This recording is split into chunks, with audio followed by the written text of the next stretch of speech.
So placement, going back to what I said about propulsion. Placement, once I've got to position, now where is my placement of my foot into the ground? Where is it? Is it under the hips? Is it behind the hips? Where is it? I definitely don't want it in front of the hips. I want it more ultimately under the hips and or behind the hips, depending on the phase of running I'm in. If I'm more in an early acceleratory phase, I'm pushing back behind the hips. It's more horizontally driven. If I'm working at more top end speed, it's more underneath the hips as I go. If you took a bicycle and you flip the bicycle upside down, everybody's done that, yes? Yeah. And I take that wheel and to get it started, I pull it, I rip it, what direction? Horizontally, to get it going. How do I keep it going? Striking vertical. Yeah. So to me, that's my acceleratory action, and that's my maximum velocity action, striking straight down. A lot of people will talk about pawing into the ground. I think that it matters on the caliber of athlete you have and their understanding of the mechanics and the co-contraction they're trying to get out of the hamstrings and glutes simultaneously. But at the end of the day, I just want to get my athletes to position and get them down to placement. So I talk about striking straight down. Now placement, what part of the foot? What part of the foot? Ball of the foot. Most athletes are where? Toe. Most athletes inherently go toes because coaches have told athletes, particularly in the States, get on your toes, get on your toes. And athletes are very literal. And athletes start to strike on their toes. We know when they start to strike on their toes, one, we know they lose the elasticity of the Achilles complex because now you've taken a relatively long lever in the foot and now you're shortening that lever by the phalanges. The other thing that you have when athletes strike here is, again, the want to overreach. They want to feel for their next step. It's like going downstairs. Nobody goes downstairs and goes ball of the foot. They go downstairs and they reach with the toes. It's a proprioceptive feel. So when the athletes start to overreach, you're going to see that casting feeling for that next step. Again, it's ball of the foot. And again, I do think that you'll see some athletes who are varimed. If an athlete's varimed, they're going to be more apt to strike fourth and fifth. That's okay. That's okay.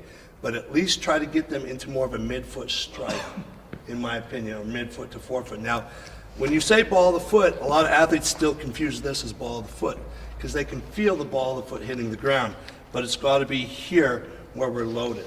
That's the same for both acceleration and then knock. 100%. Yeah. Yeah. Same positioning, in my opinion. Absolutely. Again, we have so much more elastic potential from that Achilles. When we have the ball of the foot, when we hit here more on the phalanges, we're going to have a lot more participation from like the flexor digitorum, flexor hallucis, but we won't have as much elasticity from the Achilles complex, in my opinion, based on the loading. So I pay attention to ultimately dorsiflexion as my key setup point into placement. Because the better dorsiflexion I have, or the better talocrural range I have there, the more stiff this ankle complex is going to be once I hit the ground. When I look at running, I don't look at it as triple extension per se. A lot of people think, strike the ground and really push off the toe. I don't think about it that way. I think about it this way, is put the ankle in a stiff, rigid position, hit the ground, have a stable foundation to allow these guys to generate more force. Because at the end of the day, when we look at jumps and we look at sprints, what are we trying to minimize for the most case? Time on the ground. We can argue in acceleration, we do want to spend more time on the ground to go through a fuller range of motion, but we don't want to spend on, we want to be compliant yet resilient at the same time. It's a give and take. So at what point are we so compliant into the ground that we're not as elastic? And we have to pay attention. The biggest thing I pay attention to with my eyes when I watch people run is timing.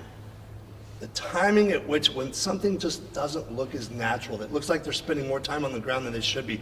The arms are delayed relative to the legs, or the legs are delayed relative to the arms. To me, there's a timing component that's off. When those timing components are off, I look at strike position, I look at thigh position, and then ultimately strength to weight ratios. Those are the things I pay attention to.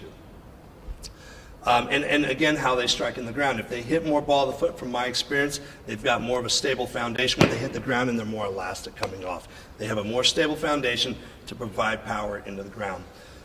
Now, how versed is everybody in here on pronation, supination of the foot?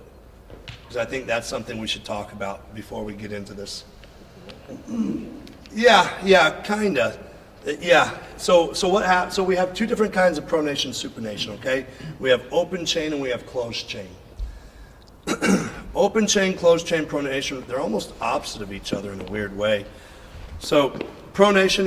If I were to say which one is stable, which one is unstable, which would you say? If I said pronation, which one's unstable? So Supination was stable. supination is more stable More stable. when we're in closed chain, correct. When the foot's on the ground, a supinated foot is a locked foot. When we're on the ground, a pronated foot is an unstable foot, and it's not bad or good. It's ultimately like saying, does somebody breathe in or breathe out? They both have to happen. A pronated foot should comply and absorb to terrain, and then as we move over, as we go over into stance, the foot locks and then becomes stable, stiff and stable as we go into supination. Now, when the foot's off the ground, so the rules are this. A pronated foot, by definition, is dorsiflexion, right? My foot's dorsiflexed right now because the earth is pushing up on it. It's slight abduction, or it's adduction of midfoot, and then abduction of forefoot. A pronated foot is collapsing of the arch, okay? When the arch collapses, the phalanges abduct. There's three phases to the foot. There's a rear foot, a midfoot, and a forefoot. They don't move as one. And that's what people always show when they show open stance, open chain. They'll show the foot moving as one. It doesn't move that way. It's triplanar. It's triplanar, so the foot needs to go through an ability to be compliant to the ground and then to be stiff and lock. We want that. In training, we're always going for stiffness, right? We're always training stiffness, how stiff, how stiff. Well, there's got to be an element of compliance too, because it's got to go from relaxed to rigid. That's how we do everything in our profession. We need to have good sense of mobility through the foot, otherwise we end up with different issues up the chain as well. So actually, everybody stand up real quick. You can keep your shoes on, or you can take them off however you want. So this is what I want everybody to do. We're going to go arms across our shoulders, and all I want you to do is rotate to your right. Rotate to your right. When you rotate it to your right, your left foot just pronated, your right foot supinated.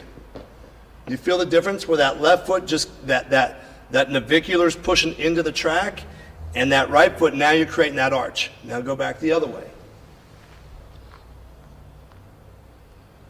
Now when we do that, when we go into that pronation, the rear foot, what did it just do?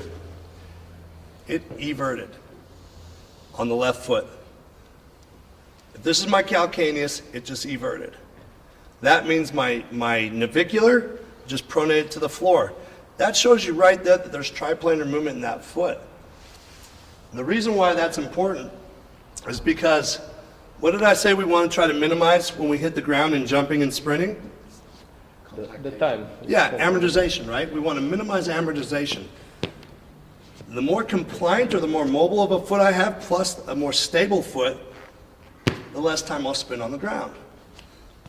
Now, if we can teach our athletes to prepare for ground contact by pre-activating in the dorsiflexion, we just took the middle guy out. A lot of athletes will drop, absorb, stiff, and roll off. My thinking and thought process, as you'll see when we drill, is always toe up, hit and drive.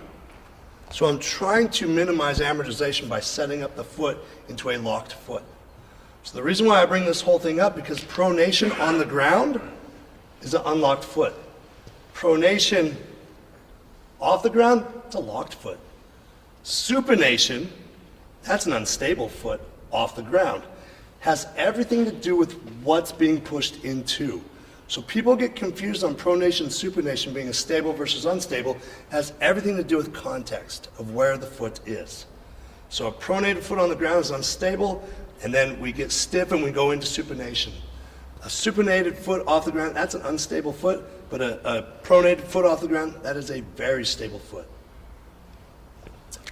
That was all just on placement, wow. And the last one is